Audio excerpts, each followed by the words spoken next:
Assalamualaikum warahmatullahi wabarakatuh. Bismillahirrahmanirrahim. Alhamdulillahi rabbil alamin. Wassalatu wassalamu ala asyrafil anbiya'i wal mursalin sayyidina Muhammadin wa ala alihi wa sahbihi ajma'in. Amma ba'd. Allahumma rabbi shrah li sadri wa yassir li amri wahlul 'uqdatam min lisani yafqahu qawli. La haula wa la quwwata illa billahil aliyyil azim. Hadirin kaum muslimin jamaah Masjid Al-Hidayah yang saya hormati dan semoga Allah muliakan. Alhamdulillah, hakikat Allah kita semua bisa berkumpul bersama, dan alhamdulillah dalam keadaan sehat walafiat. Harapan mudah-mudahan dalam hal ini Allah mencatat amal soleh yang diterima oleh Allah Subhanahu wa Ta'ala. Salawat salam tentunya kepada Nabi kita tercinta Nabi Muhammad Sallallahu Alaihi Wasallam, juga tanpa para keluarganya, para sahabatnya, juga para pengikutnya, termasuk kita semua. Mudah-mudahan Allah berikan istiqomah, selalu kita mengikuti sunnah-sunnah baginda Nabi, dan selalu kita menunjukkan rasa cinta dengan selalu membaca sholawat kepada baginda Nabi. Harapan kita semua mendapatkan syafaatul uzma kelak nanti di akhirat. Amin ya Allah ya rabbal alamin.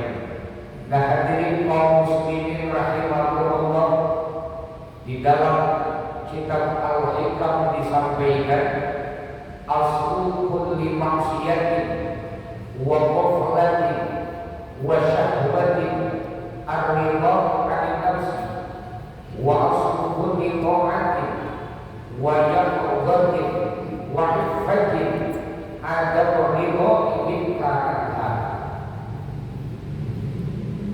Yang artinya, hadirin kaum muslimin rahimakumullah, pokok atau asal setiap maksiat, asal mula setiap maksiat, atau dengan lupanya kita, lupa terhadap perintahan Allah, lupa kepada tanda-tanda kekuasaan Allah, asal pokoknya. Kemudian dalam syahwat kita mengedepankan hawa nafsu. Syahwat kita diantaranya disebabkan dikarenakan ar-ridha 'anil nafsi, ridho terhadap nafsu. Tinggal tanya kepada diri kita sendiri, selama ini kita itu ridho apa tidak sama nafsu yang ada di dalam diri kita? Kalau kita nafsu, kalau kita ridho terhadap nafsu yang ada di dalam diri kita, maka hati-hati, berarti kita itu berada di dalam dosa, di dalam maksiat, di dalam kelupaan kepada Allah Subhanahu wa Ta'ala. Sekarang begini, kira-kira selama ini misalnya kita melihat sesuatu hal yang diharapkan oleh Allah. Kita lagi nongkrong, misalnya kita lagi nongkrong di luar, ngopi mulut, lewat ada perempuan seksi, pimpinan kadulan, kita pakai rok mini, saja kaldika stasiunan, saja kaldika terminal. Kita kira-kira lagi dulu apa orang dulu? Ada peribahasa Pak Ustaz.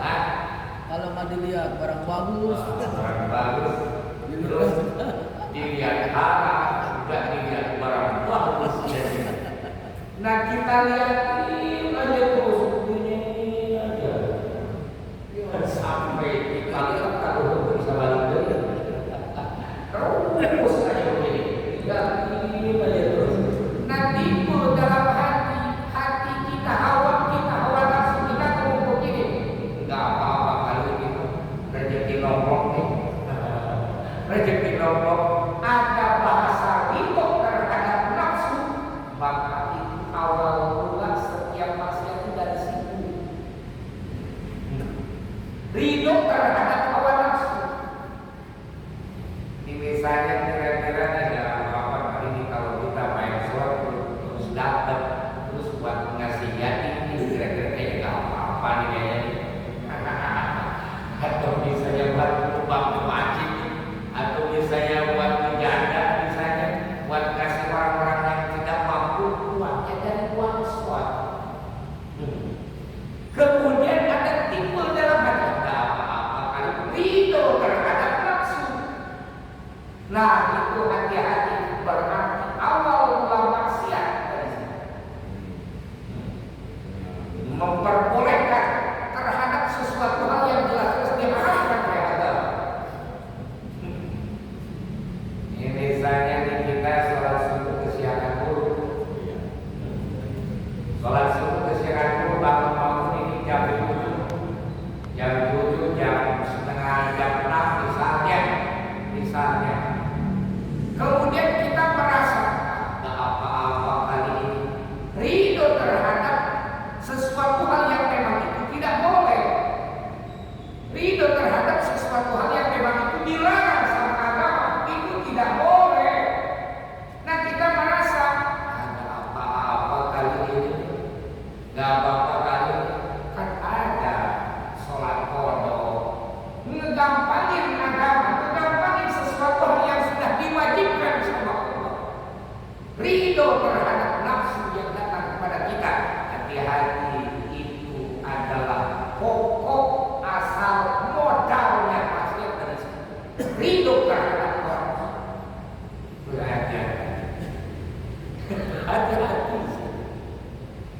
Mohon maaf lahir batin misalnya kita ngobrol ngalir mungkin sama guru ngomongin orang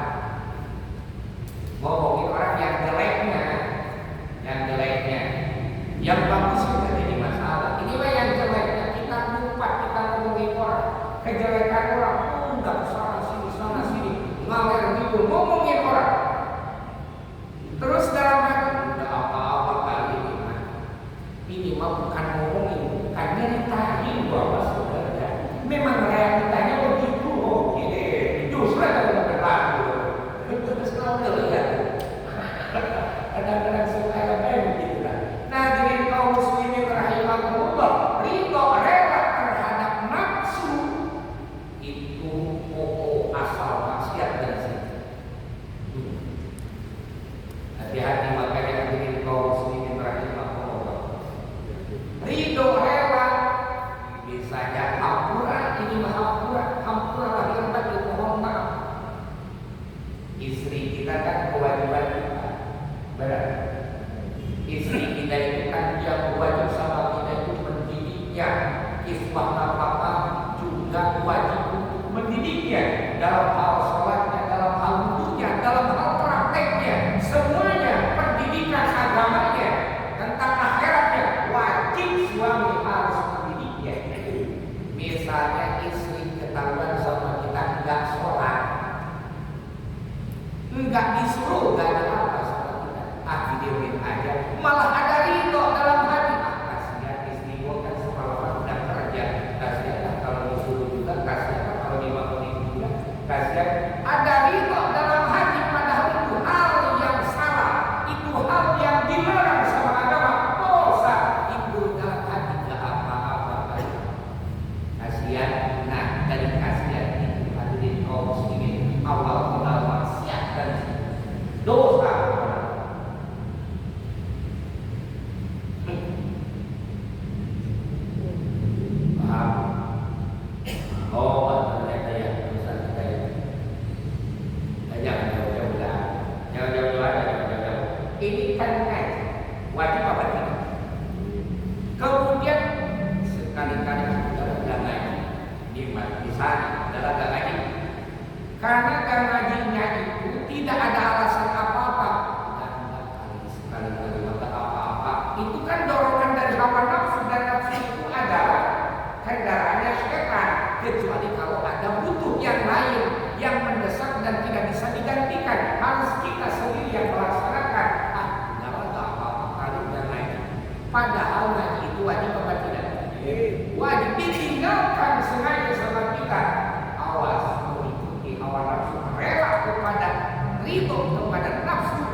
Kemudian sengaja kita di sholat zuhur, misalnya kita lagi di perjalanan, lagi di mobil, ini gimana? Ilmunya kagak tahu, misalnya ditinggalin begitu saja karena macet, atau misalnya ada sesuatu hal, kita sengaja tinggalin saja, bukannya dialihkan kepada jamaah takdim atau jamaah takhir. Kalau orang berilmu mah pasti macet, susah jalannya, nggak bisa sholat langsung, pasti langsung. Ya Allah, saya melihat jamaah takhir diakhirkan sholat tersebut ke waktu yang akhir, itu boleh. Ini mah kagak tahu apa-apa, udahlah nggak sholat, nggak apa-apa. Kali ini mah mandorot, ini mah mandorot nih. Harusnya ada mandorot nih. Kayaknya sih kayaknya bisa ikut nggak sholat nih. Nah, ya, memperbolehkan sesuatu hal yang haram, awal dosa. Ya, sama keluarga misalnya kumpul-kumpul lalu kita karaokean, kita nyanyi-nyanyi, kurang apa-apa, kita nyanyi sampai lupa waktu, lupa daratan, lupa segala-galanya, saking tenggelam dalam kenikmatan. Di musik enak, misalnya lupa sama Allah. Hadirin kaum muslimin rahimahumullah, misalnya timbul dalam hati, boleh kali ini masa hiburan, boleh kali-kali mah. Nah, menghalalkan sesuatu hal yang tidak boleh itu awal mula dosa. Sering kita kalau jadi kaum muslim loba dosa. Nah, kemudian kalau asal mula kita masuk ke dalam taat kepada Allah bagaimana? Wa aslu kulli ta'atin wa yaqdin wa ifatin ada ridho minka anha.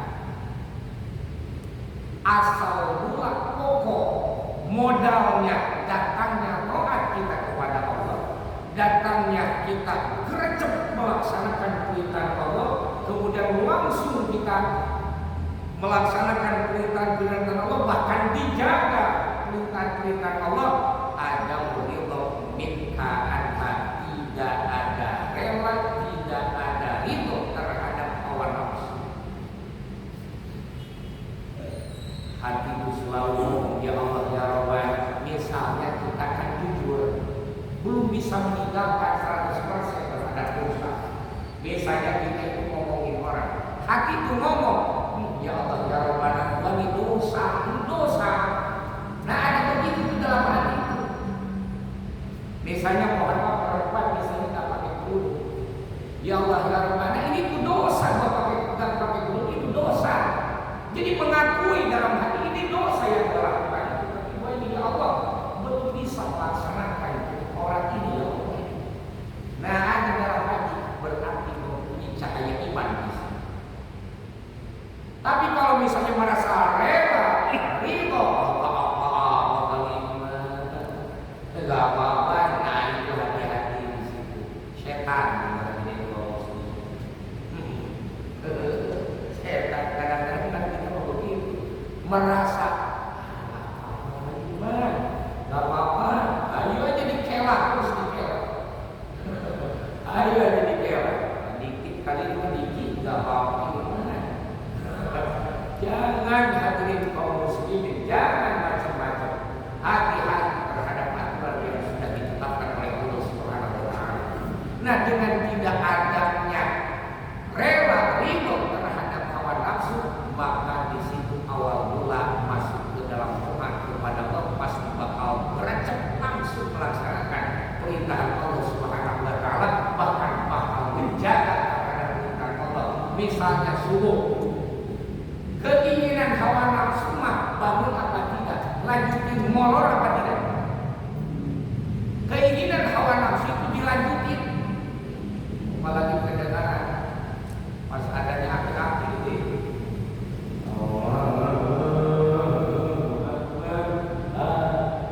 Bukan molor yang untuk berpakaian, hari itu berpakaian badan, jadi harus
mengedepankan hawa nafsu itu terhadap nafsunya.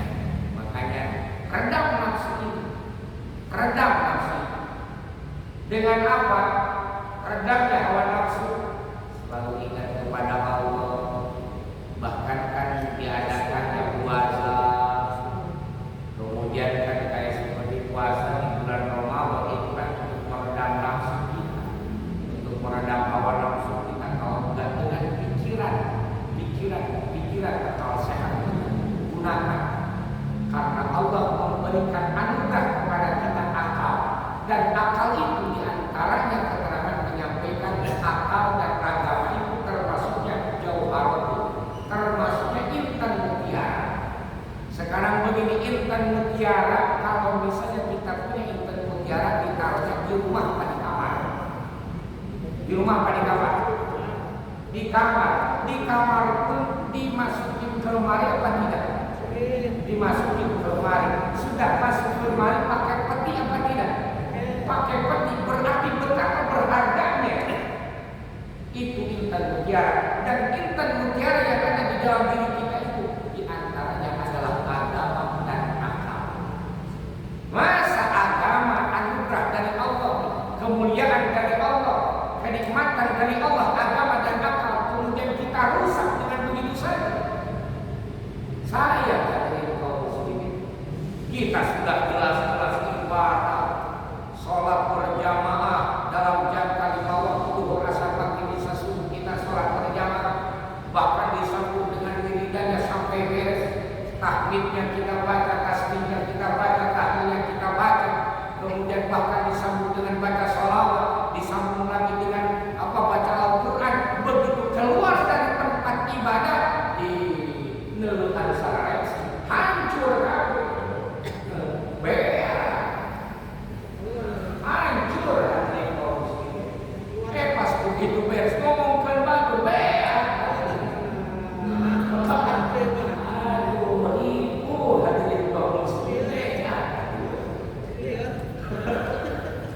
coba bayar. Ya Allah ya Rabbana. Itu tadi makanya hadirin kaum muslimin, kita kan hidup dalam dunia ini pernah saya sampaikan, yang namanya kesalahan, yang namanya dosa itu ibarat seperti ditebarkannya duri dan beli. Jinjit aja selalu kena. Jangankan yang nongkrong di luar, yang beraktivitas kesana kesini, yang kerja, yang di rumah aja diem di rumah, nggak keluar di kamar aja terus.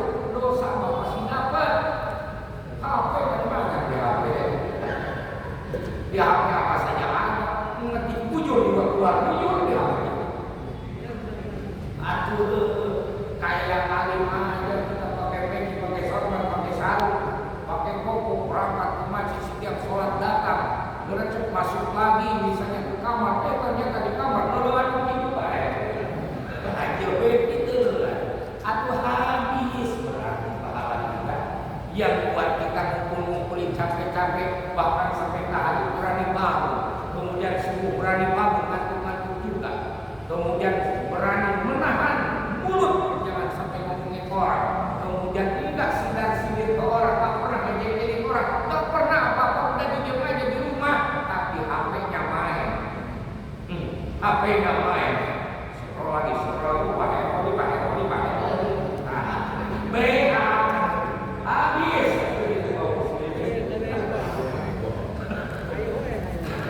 Atau makanya mustahil termasuknya orang yang memang benar-benar lepas daripada dosa, mustahil. Makanya apa? Istighfar yang banyak, baca sholawat yang banyak, baca sholawat yang banyak, istighfar yang banyak. Apalagi kalau misalnya engkong meleng, aku dia tahu pakai rejim, aduh punya, kunci keris kalau mungkin, berinya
udah pesen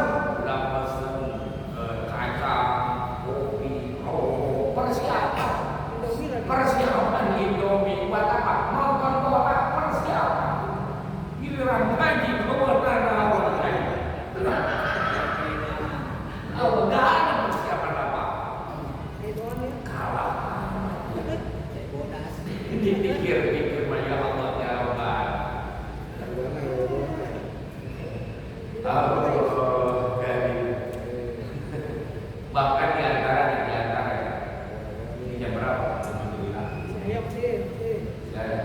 Ya, masih lama biarin aja udah. Sama panjang ini. Biar kan nonton bola. Kalau misalnya dilanjutin ngaji sampai lewat Sabtu mana mau jalan. Yesusan dilahap tuh ngaji. Allah Karim, itulah dalam kebaikan yang seperti ini. Dalam kebaikan seperti ini.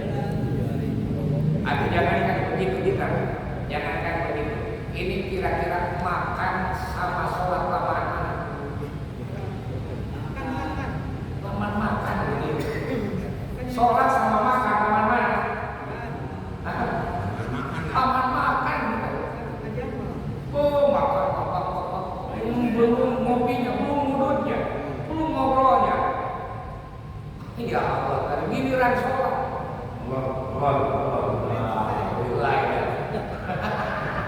Apa giliran ibadah ke Allah ya Allah ya Allah.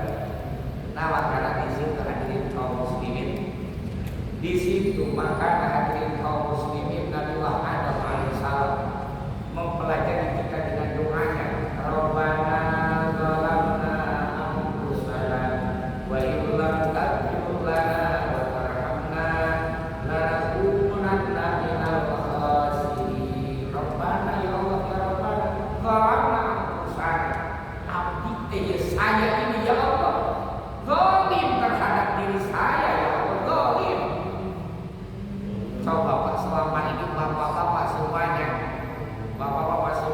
merasa zalim gak kepada diri sendiri? Merasa dengan kita tidak langsung melaksanakan perintah Allah, dengan kita merasa banyak dosa, suka ngomongin orang, suka fitnah orang, suka nyakitin orang misalnya, atau misalnya kita itu enggak suka baca Al-Quran, atau misalnya kita itu suka meninggalkan sesuatu hal yang diwajibkan, atau suka melaksanakan sesuatu hal yang diharapkan oleh agama, merasa zalim kepada diri kita. Kalau masih merasa zalim dalam diri kita, berarti ada cahaya iman, walaupun kita masih melaksanakan.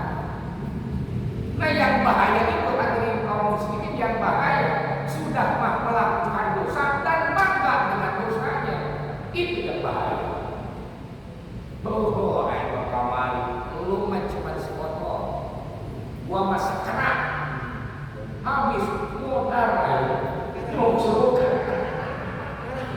bangga dengan dosa hadirin kaum muslimin.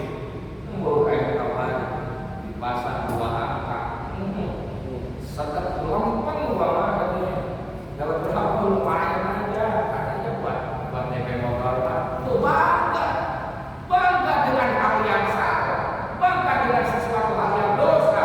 Hati-hati, di situ hadirin kaum muslimin, modal awal masuk ke dalam ranah munkar, ranah maksiat, ranah dosa.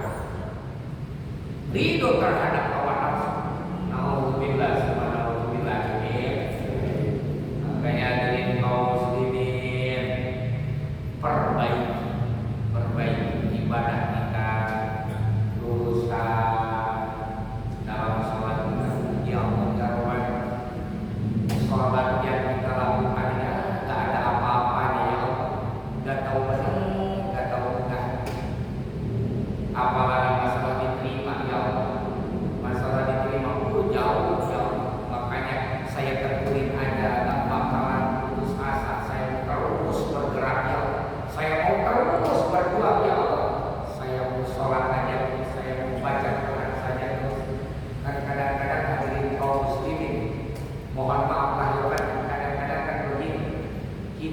kita karena memang sudah umur usianya, sudah lanjut usia kita. Yang namanya ngaji itu, yang namanya ngaji Al-Quran, misalnya dulunya belum pernah belajar Al-Quran, sampai sekarang belum pernah belajar. Keinginan dalam hati mah dari dulu ngomongnya, saya bisa ngaji, ingin bisa baca Quran, tapi mulainya kagak dari dulu juga. Karena kenapa? Egoisnya timbul, nafsunya datang, malasnya, dan kamu merasa malu kalau mulai dari alif Jawa, aku malu. Nah kemudian apa salahnya sih? Siapa yang mau memalukan? Siapa justru bakalan kecewa? Oh luar biasa. Di sisa hidupnya dia bisa menyempatkan waktu untuk ngaji, untuk menyempatkan ingin bisa baca Al-Quran. Siapa yang akan istilahnya cengin atau misalnya ngebully? Siapa? Justru Allah tuh bangga dengan orang-orang yang seperti ini. Ini bukan gara-gara malu aja malu. Mau sampai kapan? Kalau malu terus nggak bakal bisa-bisa. Akan yang namanya orang tua ibarat seperti air di atas daun talas. Kadang lupa, kadang ingat. Yang penting kan berusaha. Yang penting kan belajarnya. Tidak diwajibkan untuk pintarnya. Ada berusaha, ada keinginan, kemudian kita langsung mau belajar, ada pun pintar bisa dan enggaknya kita serahin sama Allah. Sudah. Mohon maaf lahir batin, ada seorang ulama besar, kiai besar. Ini hebat, jadi ulama, jadi kiai besar. Mulai belajarnya dari umur 80 tahun. Jadi ulama besar. Dan kita belum nyampe, nggak ada yang 80 tahun ini. Nah, berarti kesempatan kan masih banyak. Teruslah kita belajar karena yang namanya ilmu itu hadirin kaum muslimin, selama kita masih hidup, selama kita masih ada nyawa, yang namanya belajar tetap wajib berjalan. Coba mohon maaf, kadang-kadang kan ketika kita misalnya ada yasinan tahlilan misalnya di mana saja, masih ada yang lihat akhirnya. Masih ada kan? Masih ada yang lihat akhirnya. Bismillahirrahmanirrahim. Yasin. Pas begitu alif lam mim dibacanya alamat.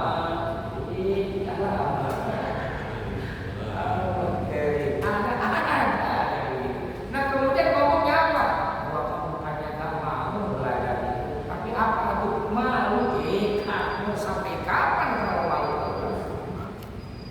Memulai makanya hadirin kaum muslimin belajar itu tidak ada kata terlambat, semangat. Kadang-kadang ini doa yang dikejar dunia. Ayo dunia sampai lupa ngaji, lupa sholat Jumat, dunia dulu. Dirasa-rasa dunia dikejar terus-terusan, mengharapkan kaya tidak modal dia. Amin. Dari dulu gitu-gitu aja yang saya kerja, gitu-gitu aja tetap aja. Ya Allah, ya Rabbana. Benar kan? Nah, dunia gitu-gitu aja dari dulu. Yang dikejar sudah tahunan kerja, sudah tahunan usaha, tahunan dagang misalnya, tetap gitu-gitu aja. Enggak berubah. Ngaji Quran tetap kagak bisa, sholat tetap kagak sempurna, ngaji direwak, sholat enggak, sholat Jumat juga enggak. Terus kaya juga enggak, satu waktu ada. Allah dari coba, masya Allah, sebelum nyampe ke hal yang kita sesali menjadi kaum muslimin, semangat kita untuk belajar insya mudah-mudahan berkah semuanya. Kenapa saya dipukul seperti itu supaya paham?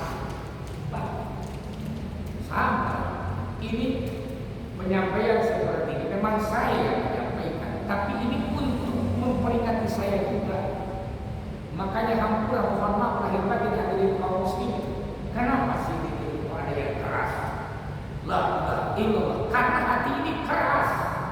Kalau tidak dikencengin hadirin kaum muslimin, tetap aja bobol hatinya, tetap aja keras hatinya. Makanya ada zikir yang keras, zikir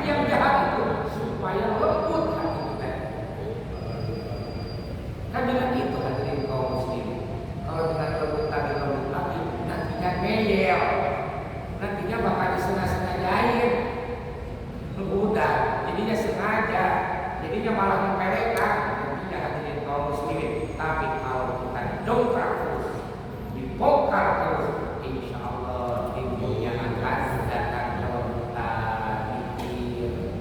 Ya Allah ya Rabbana, selama ini gua ini suka keras sholat ya Allah, ini dosa ya Allah. Ya Allah ya Rabbana, selama ini gua ngejar-ngejar hanya dunia dari itu, ternyata kayaknya rumah tetap aja biasa. Ya Allah, banyak dosa, banyak kewajiban yang gua tinggalkan ya Allah. Ampura ya Allah, istighfar. Nah itu tujuan kita itu.